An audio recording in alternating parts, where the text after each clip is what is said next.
ایران اور اسرائیل کے معاملے پر نا مجھے ایک بزرگ نے ایک کہانی سنائی، مجھے وہ یاد آ گئی اگر میں آپ کو سناؤں تو۔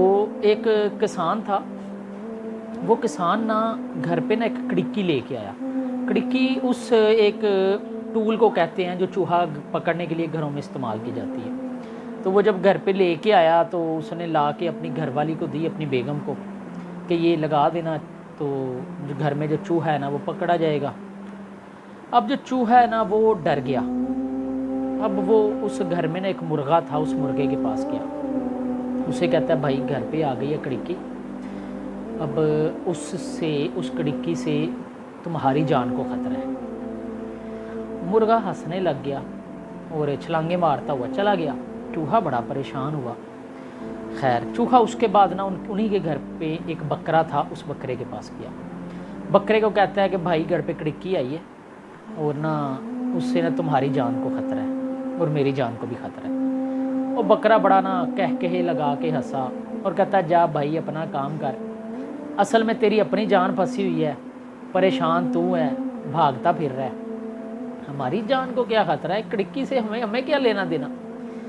اچھا اب وہی چوہا پھر مزید پریشان ہوتا ہے اور انہی کے گھر کے اندر ایک ویڑا ہوتا ہے، اس کے پاس جاتا ہے، اسے جا کے یہ سیم بات بتاتا ہے کہ گھر میں کڑکی آئی ہے، میری جان کو خطرہ ہے، تمہاری جان کو خطرہ ہے، تو لہٰذا کچھ کرو۔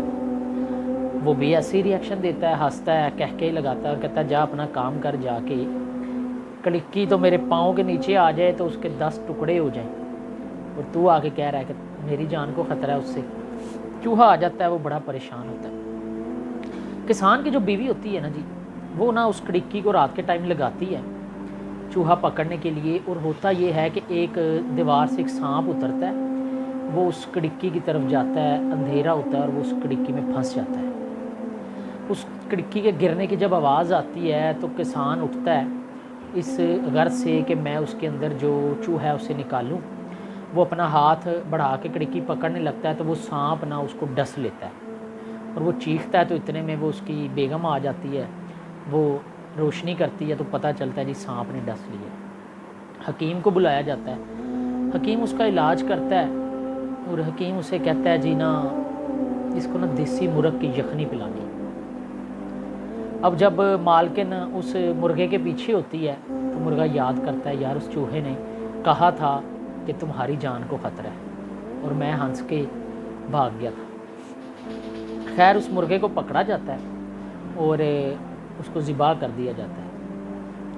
اس کے بعد کچھ دن گزرتے ہیں تو اس شخص کی، اس کسان کی عیادت کے لیے نا اس کے سسرال والے وہ کافی کٹھے لوگ آ جاتے ہیں، کوئی 30-40۔ تو وہ سوچتے ہیں جی گھر میں پکانے کے لیے، تو اب ان کی نظر جاتی ہے بکرے پہ۔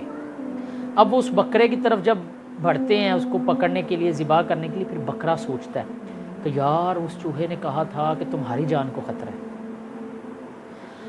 اب اس کو ذبح کر دیا جاتا ہے، وہ ایک ضیافت تیار کی جاتی ہے اور مہمانوں کو ایک اچھا کھانا دیا جاتا ہے۔ سر کچھ دن گزرتے ہیں، وہ کسان مر جاتا ہے اور اب اس کا جو کل خانی کا ختم ہوتا ہے یا چہلم کا ختم ہوتا ہے نا، اس کے اوپر پھر اس ویڑے کی قربانی دی جاتی ہے، اس کو ذبح کر دیا جاتا ہے اور اس کے لیے کھانے کا، مہمانوں کے لیے کھانے کا بندوبست کیا جاتا ہے۔ پھر اس ویڑے کو احساس ہوتا ہے کہ یار یہ تو مر گئے، یہ تو چوہے نے صحیح بات کہی تھی۔ سر ایران اور اسرائیل کے معاملے میں بھی بات کچھ ایسی ہی ہے۔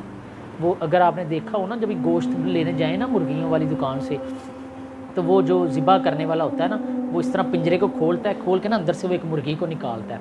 ایک دفعہ تو ساری مرغیاں جو ہے نا چیں چیں چیں چیں کرتی ہیں، لیکن جب وہ ایک مرغی کو پکڑ کے باہر کھینچ لیتا ہے نا، ساری چپ ہو جاتی ہیں۔ اور دوسرے نمبر پہ جب تمام مرغیاں چپ ہو کے بیٹھ جاتی ہیں نا، وہ ریلیکس کیوں ہو جاتی ہیں کہ یار اس کی باری سی چلی گئی ہے۔ ان کو یہ نہیں پتا کہ اگلی دفعہ جب ہاتھ بڑھے گا تو وہ ہماری طرف آئے گا، ہماری جان کو بھی خطرہ ہے۔ تو سر میرا خیال ہے ان دو باتوں میں سے ہمارے لیے اور پوری دنیا کے لیے، مسلمان ممالک خاص طور پہ، سیکھنے کے لیے بہت کچھ ہے اگر ہم سیکھنا چاہیں۔ نہ سمجھو گے تو مٹ جاؤ گے مسلمانوں، تمہاری داستان تک نہ ہوگی داستان۔